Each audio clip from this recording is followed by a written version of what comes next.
that has happened, and it does seem like a real possibility of war now, with Iran being pulled into what was already, in fact, being talked about and speculated with the Israeli, in fact, invasion and the attacks in Lebanon now, where the IDF or the Israeli forces confirmed that they have managed to eliminate the Hezbollah chief Hassan Nasrallah, and this news has also now been confirmed by the Iranian sources themselves and the authorities themselves. So what happens really next? तो जो आज की बड़ी खबर है पश्चिमी Asia की अगर हम बात कर रहे हैं, और यहाँ पर जिस तरीके से हिजबुल्ला के जो चीफ हैं लेबनान में हसन नसरल्ला, उनके मारे जाने की खबर आई है, इजराइल ने हमला किया लेबनान में, और उसके बाद जो हालात बने हुए हैं, खबर ये भी आई कि ईरान के जो सुप्रीम लीडर है खमीनी, उन्हें एक सेफ लोकेशन में रखा गया है, और ईरान की तरफ से बयान भी जारी किए गए हैं, ट्विटर पर उनकी तरफ से बयान जारी किए गए हैं कि इन सॉलिडारिटी विद हिजबुल्ला हैं। तो अब हालात बेहद तनावपूर्ण हैं, और क्या ईरान और इजराइल के बीच में जंग छिड़ने वाली है। तो इस बाबत आज हम बातचीत करेंगे इस मुद्दे पर दो खास मेहमानों के साथ में। इस बातचीत को हम हिंदी और अंग्रेजी दोनों में रखेंगे, because I know there is a bilingual audience here. तो अगर आपको कोई सवाल पूछने हमारे एक्सपर्ट से, feel free to drop in your question in Hindi और English into the chat box, हम उसके जवाब लेने की कोशिश करेंगे। और हमारे साथ जुड़ रहे हैं कर्नल राजीव अग्रवाल, आप रिटायर्ड मिलिट्री वेटरन हैं और डायरेक्टर रह चुके हैं मिलिट्री इंटेलिजेंस के भी, साथ ही साथ विदेश मंत्रालय में भी। बहुत शुक्रिया सर आपका हमारे से जुड़ने के लिए। I'll request both my guests to also unmute themselves. I also have with me Kabir Taneja, who's a research scholar, has been working closely on counter terrorism, particularly in West Asia, is with the Observer Research Foundation. Colonel Agarwal, if I could begin with you right now, how close do you see are we now to Iran-Israel war escalation situation? So close, I mean, you can't get any closer than this. Iran had vowed to take a direct revenge when Ismail Hania was assassinated in Tehran on 30th of July. But the region and the world has been waiting for that retaliation to take place. But now with so many strikes happening in Lebanon against Hezbollah starting from 17th of September, now I think it has reached a crescendo where Hassan Nasrallah has been taken out, and Hezbollah too has confirmed just few minutes back that Nasrallah is no more. So if there was any moment when Iran had to act, this is it. I don't know when next moment will come, and if there will be any cause left for Iran to act if and when if they do not take a decision to join it now. Kabir, your thoughts? क्योंकि हमने ये भी देखा था कि जब Hamas के political chief Ismail हानिया की किलिंग हुई, वो भी ईरान के नए राष्ट्रपति के स्वेरिंग इन सेरेमनी के दौरान बाकायदा प्रेसिडेंशियल पैलेस के तहत, तब भी हमने एक्सपेक्ट किया था, लेकिन वो रिटेलिएशन नहीं हुआ है पिछले कुछ हफ्तों में, महीनों में। लेकिन अब जबकि हिजबुल्ला के जो चीफ हैं हसन नसरुल्ला, उनकी हत्या कंफर्म की गई है, क्या आपको लग रहा है कि अब ईरान के पास और ईरान के सुप्रीम लीडर के पास कोई विकल्प नहीं बचा है, उनको रिटेलिएट करना ही पड़ेगा, खुद अपनी डोमेस्टिक कंस्टिट्यूएंसी के लिए भी? थैंक्स मिता। देखिए, मेरे हिसाब से ईरान का अभी डिसाइफर करना कि उनकी सोच क्या है बहुत ही मुश्किल है। बिकॉज अगर हम पिछला जो उनका एक रिटेलिएशन आया था, जो मेरे ख्याल से अप्रैल ऑफ दिस ईयर में था, जब उन्होंने मिसाइल्स लॉन्च करी थी इसराइल की तरफ, और उसमें से मोस्टली मिसाइल्स को डाउन कर दिया गया था। यूएस ने, इसराइल ने मिलकर, जॉर्डन ने भी और सऊदी ने भी, जो उनकी टेरिटरी में घुसने की कोशिश कर रही थी missiles on their way to Israel, they shot them down. But since then हमने ऐसा कोई ईरान से कुछ रिटेलिएशन नहीं देखा है। बल्कि मैं तो कहूँगा जो अभी हसन नसरल्ला की जो डेथ हुई है, उससे कहीं महत्वपूर्ण इस्माइल हनिया की डेथ थी, क्योंकि वो तेहरान में हुई थी एट अ टाइम जब president was being sworn in.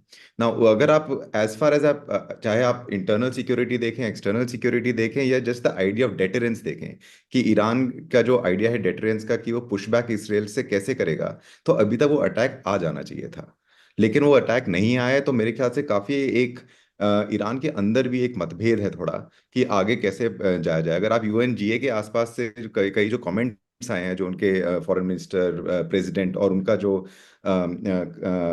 Group है वहाँ पे, उन्होंने कहा हम चाहते हैं कि वेस्ट से अच्छे रिलेशंस हो, सबसे अच्छे रिलेशंस हो। उन्होंने वेस्ट नहीं, सबसे बोला कि सबसे अच्छे रिलेशंस हो। हम ये भी चाहते हैं कि ज़्यादा कोई जंग की बात ना करे या जंग की तरफ ना बढ़ा जाए।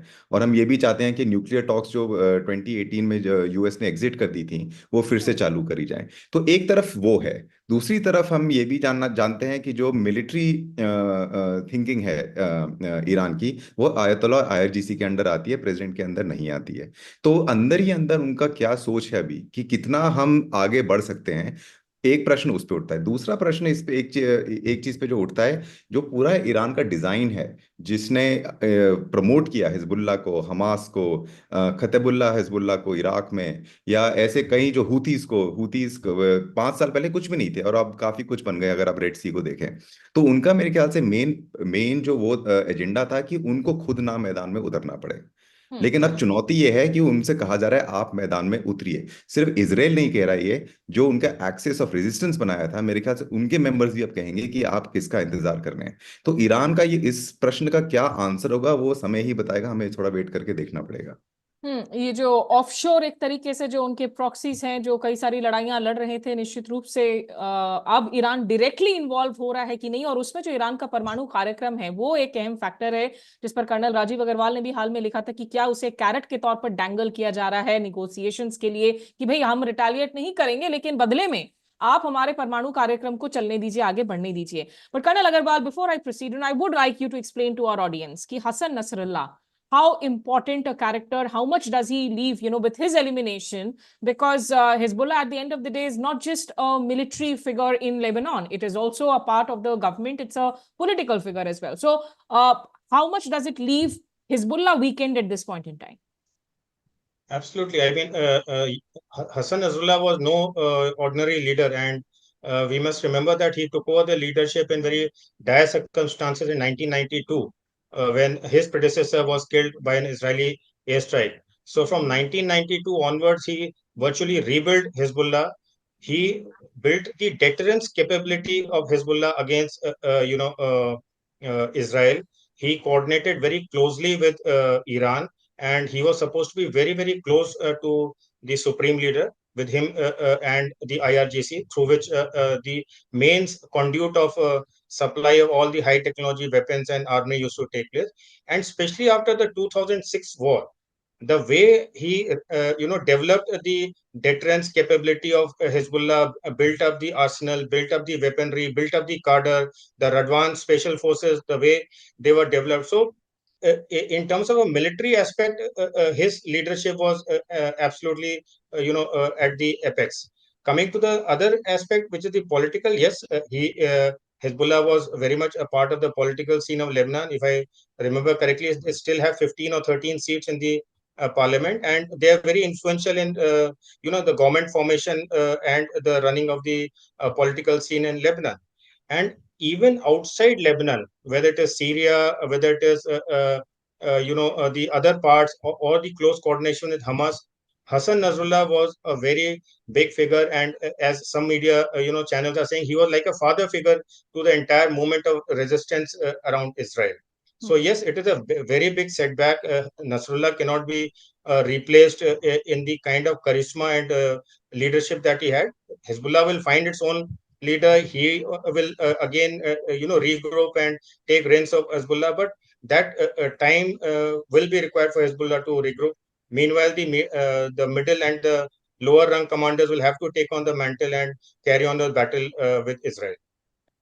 Kabir, with Ismail Hania killed, of course, we talk about the tactical strategic gains for the Israeli Defense Forces. But at the end of the day, over the decades now, because it's not the first time these escalations are happening in these West Asian countries between these stakeholders, you do not find the organizations completely eliminated because they are structurally strong, whether it's Hamas, whether it's Hezbollah. So really, does it basically leave a vulnerable point at this point in time for Israel to increase its ground offensive, but it does not necessarily ensure that Hezbollah is being neutralized completely or Hamas has been neutralized completely after all these months of invasion as well?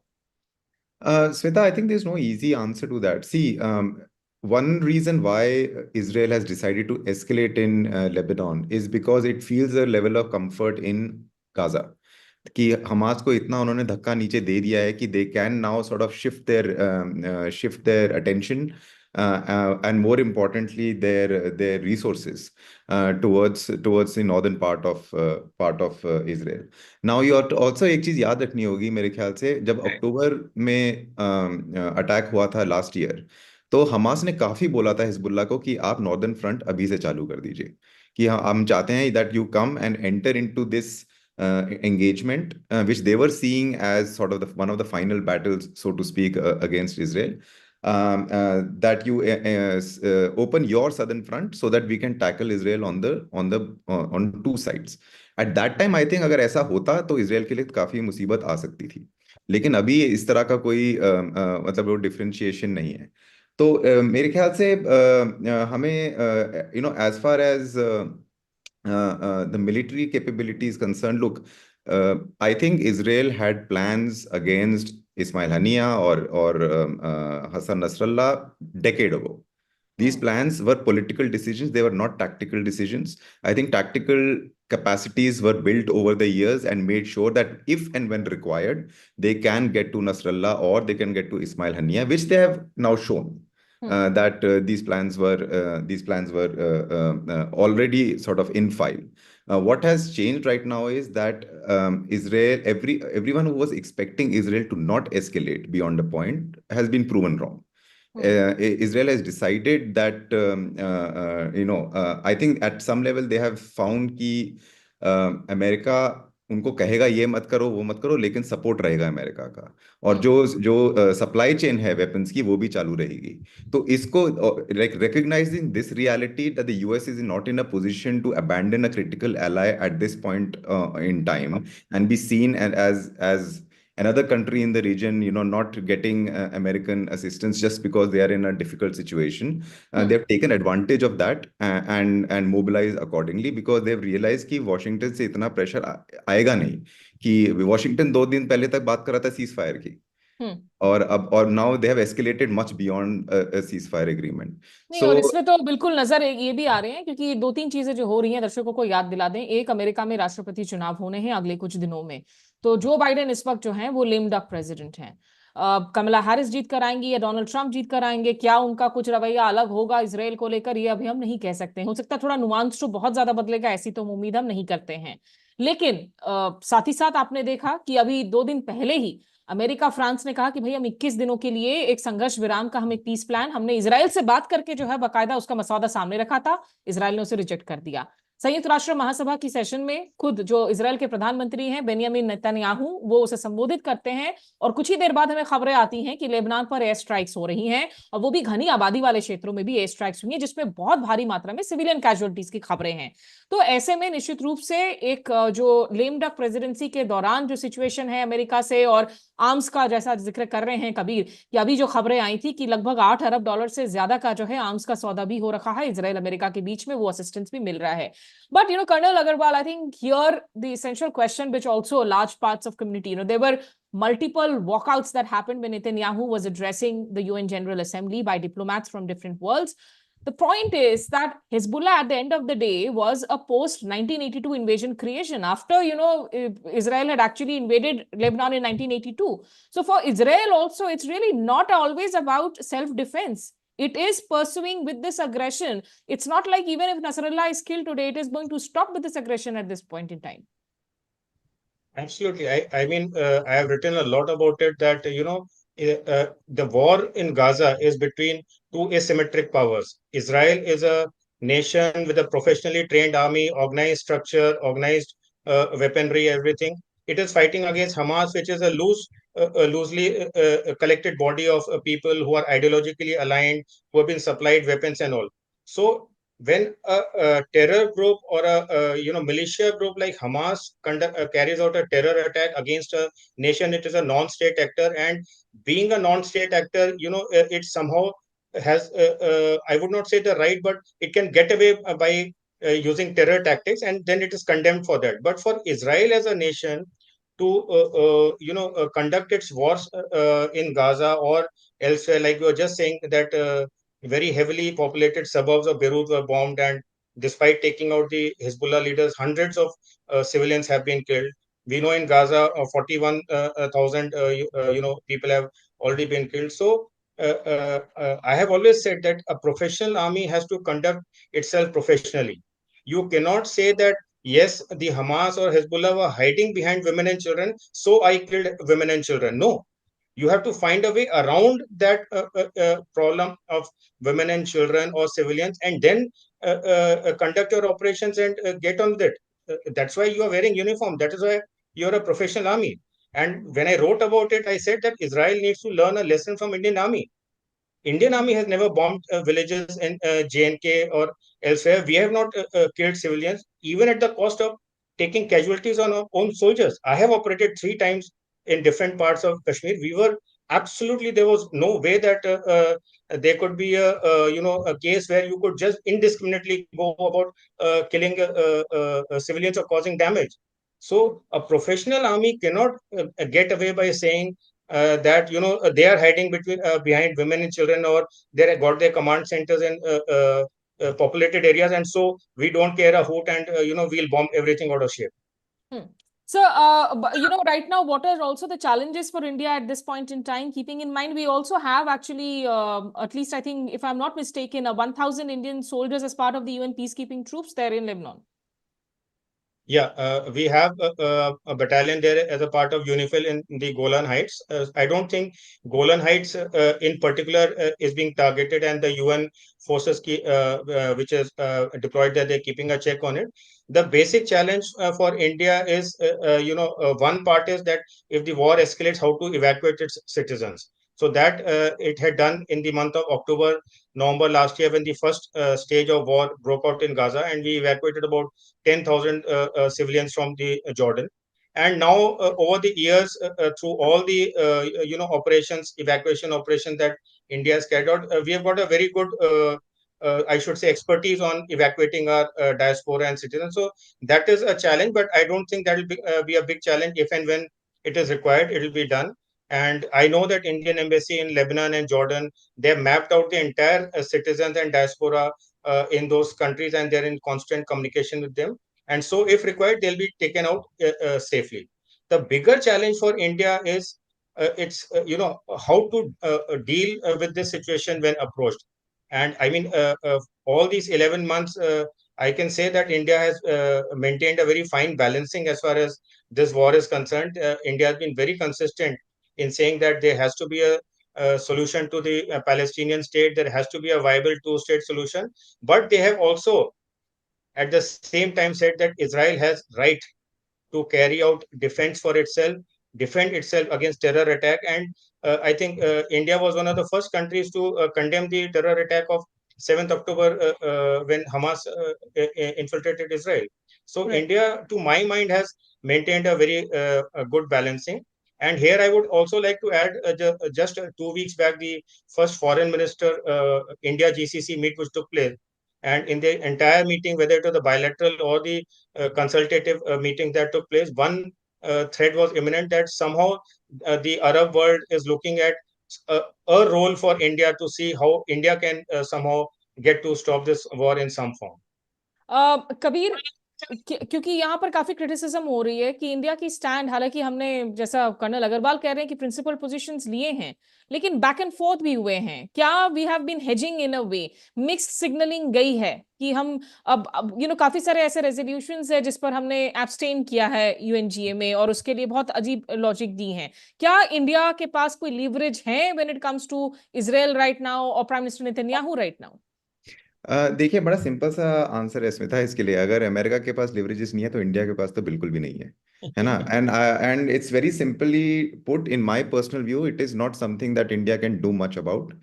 It can maintain its own strategic interest, its own personal interest, its own diplomatic interest, which it has been doing, whether through the erratic way it votes in the UN, or whether having direct conversations with partners in Israel or Iran or Saudi Arabia, UAE, and so on and so forth. If you see, अगर आप देखें कि जो under current है change का, जो middle east में under current है चेंज का, जिस तरह से सऊदी चेंज कर रहा है अपने आप को, जिस तरह से यूएई अपनी इकोनॉमी पे कॉन्सेंट्रेट कर रहा है, उसमें कोई चेंज नहीं आया है अभी due to this war.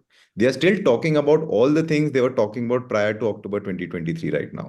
Now, the thing about I mean, we have these conversations about mediation, for example, of what India could do potentially. 70 years of mediation hasn't helped, and India doesn't have that kind of political heft right now to sway any viewpoint in the region. And the second very important thing is one of the reasons why partners like Iran or Israel or Israel till a lesser extent, or the Gulf partners like to deal with India is because India is non-interventionist that way. Right. So the solution has to come from within. If the Arab world or Iran or Israel cannot come with a solution themselves, बाहर से ऐसा कोई आके parachute करके टपक के कोई change नहीं करने वाला है इसमें. लेकिन इजराइल की जिस तरीके की नई नई जिस टेक्निक के बारे में बड़ी चर्चाएं होती हैं कि उसको अप्रिशिएट किया जाता है, वो कभी वॉकी टॉकीज उड़ा रहे हैं, कभी पेजेस उड़ा रहे हैं, बहुत डेंजरस प्रेसिडेंट सेट किए जा रही हैं वॉर में, जिसमें कुछ तो कम से कम लॉज रेगुलेट करने चाहिए. कबीर, तो ऐसे में अरब वर्ल्ड जो है, जिनकी reactions even on Gaza has been just so controversial, किसी ने सबने अपने इंटरेस्ट को प्रोटेक्ट किया है, इस वक्त क्या इस एस्केलेशन को अरब वर्ल्ड शिया सुन्नी डिवाइड के प्रिज्म से ही देखेगी, या उनको लगेगा कि नहीं अभी जो है कुछ उनका रिएक्शन अलग हो सकता है post Nasrallah killing? Smita, that's a very good question because जब ये ईरान और सऊदी का नॉर्मलाइजेशन हुआ था, जो बीजिंग में साइन हुआ था चाइना में, तो ऐसा लोगों को लगा कि जितने भी उनके डिफरेंसेस हैं रीजन में वो सब अब साइड हो गए हैं, सब कुछ नॉर्मल हो गया है. बल्कि लेकिन हमें ये याद रखना पड़ेगा 2016 तक उनके ऑलरेडी रिलेशंस डिप्लोमेटिक थे. उसके बाद ही for some years they were remove due to various reasons at that point of time. लेकिन जो शिया सुन्नी डिवाइड है, which is predominantly a Saudi versus Iran divide, उसमें कुछ चेंज नहीं आया है. That is still that. Lebanon is a very good example. Lebanon we don't discuss in India lot, but that is a very good example. Shia and Sunni population is split down almost half, 31% on either side. And the fact that it is Hezbollah which has created all the chaos in Lebanon means that it is the Shia population that has mobilized much more than the Sunnis. And we have seen that kind of, if you remember, there was a huge fracas between the then Lebanese Prime Minister and Crown Prince Mohammed bin Salman when he had just taken power, where he was almost sort of held captive in Saudi Arabia for some time. So that has not gone. That has not gone anywhere. So we have to also remember कि कई अरब countries जो आप कह रहे थे पहले controversial take रहा है उनका भी, उन्होंने इतना ज्यादा प्रेशर नहीं डाला है किसी भी साइड पे कि आप पीछे हटें. I think they will be fairly not happy with the civilian casualties. Obviously, that's a domestic challenge that everyone is grappling very seriously right now with. How do you sell it to your own population? But from a security point of view, if Hamas and Hezbollah dismantle, it works for them. You have to remember that. They have been an irritant for a long period of time. You have to remember that Hamas defeated Fatah and came to power and actually got into elections as well. They have completely undermined the PLO. Where even if President Mahmoud Abbas speaks at the UNGA, who's listening in the region, right? So all of these sort of various political, small political infractions that have taken place previously, and narratives held captive by Hamas and Hezbollah have been at some level a problem for the Saudis and the Emiratis and others as well.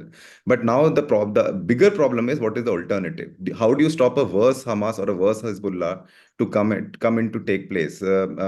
In Lebanon, for example, okay, Nasrallah is gone. As Colonel Saab was saying very correctly, that he was a huge figure in Lebanese politics, in Lebanese thinking. But now that's not there, but neither is a state, right? There is no power center in Beirut.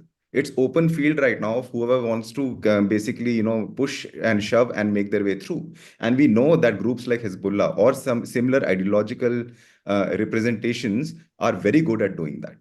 So how do you stop that in a place like Lebanon right now? That's a conversation that no one has time for at this point of time. But it will either present itself or just portray out itself when a new actor comes into play.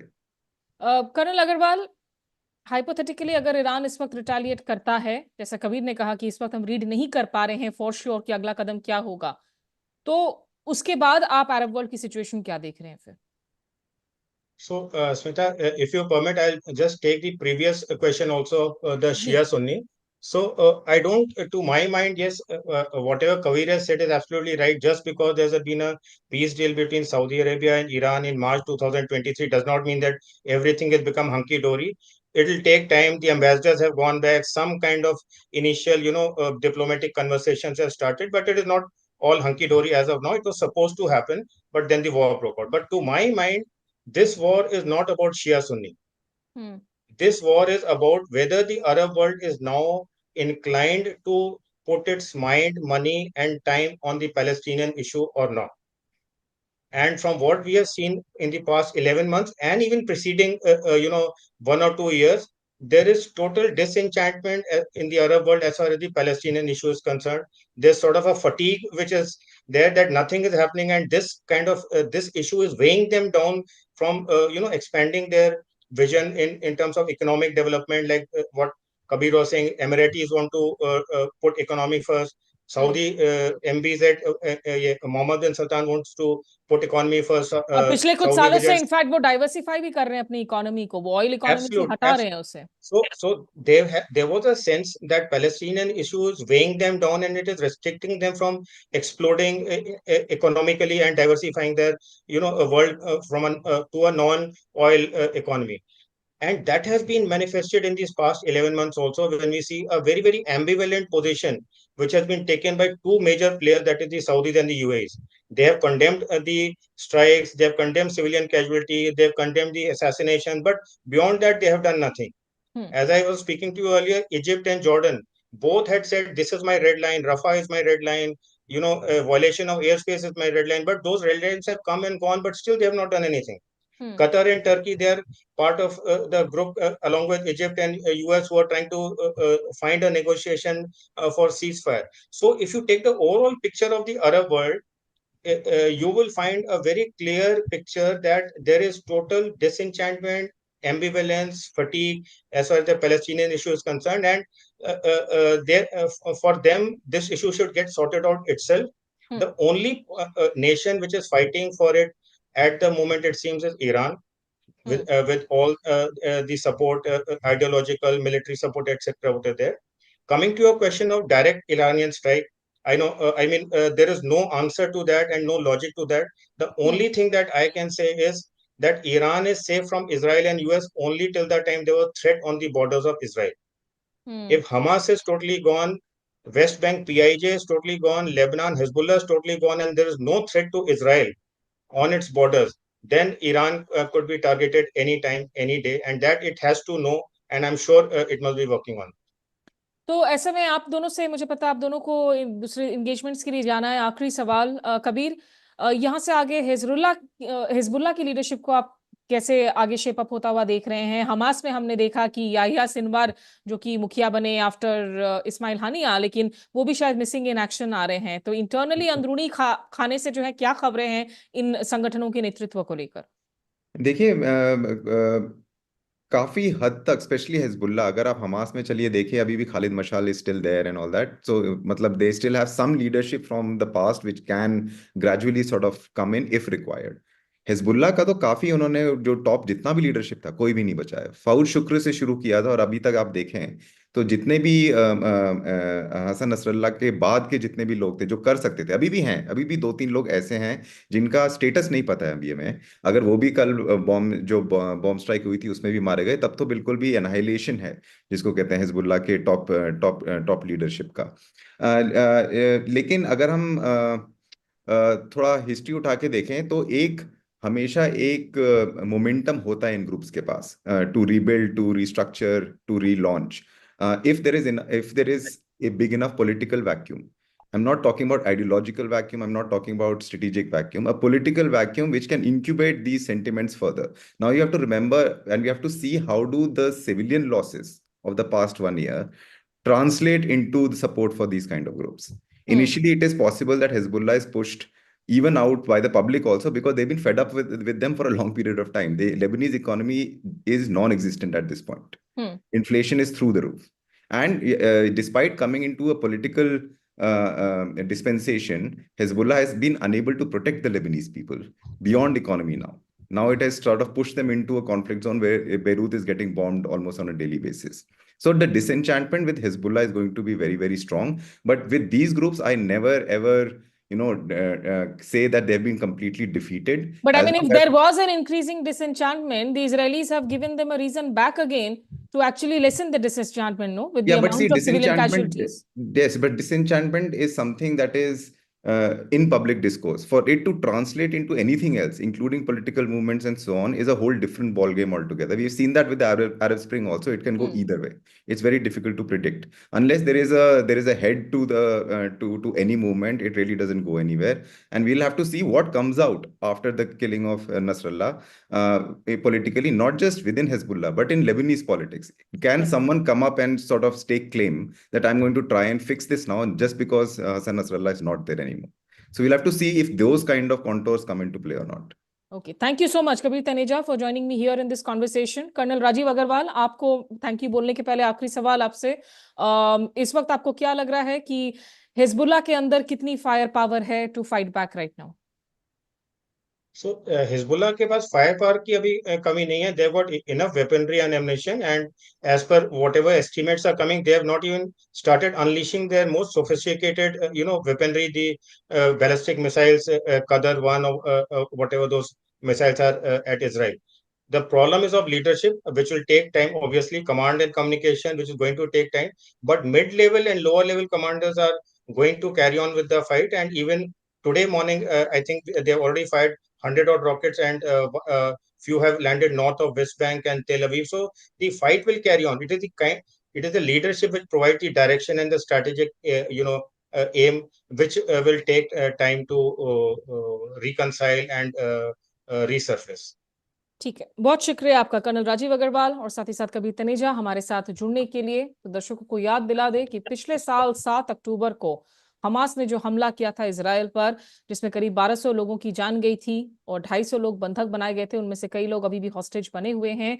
और उसके बाद से जो Israel का response रहा, Gaza को flatten करने से लेकर वेस्ट बैंक से लेकर अब लेबनान पर हमला, और लेबनान में भी जो सिविलियन कैजुअलिटीज वो कहीं ज्यादा आ रहे हैं। तो नेतन्याहू एक तरीके से जो उनका अप्रोच है उसमें इम्प्यूनिटी है, इसमें मुझे नहीं लगता कि किसी को कोई दो राय है। सेल्फ डिफेंस के नाम पर जो अप्रोच लिया जा रहा है, लेकिन अब इसका ब्लो बैक क्या होगा, क्या ये पूरी तरीके से वेस्ट एशियन फ्लेयर अप की सिचुएशन की ओर आगे बढ़ रहे हैं, ये हम आने वाले कुछ घंटों या कुछ दिनों में ही अब बता पाएंगे। आप सभी का हमारे साथ जुड़ने के लिए बहुत शुक्रिया। नमस्कार। Thank you.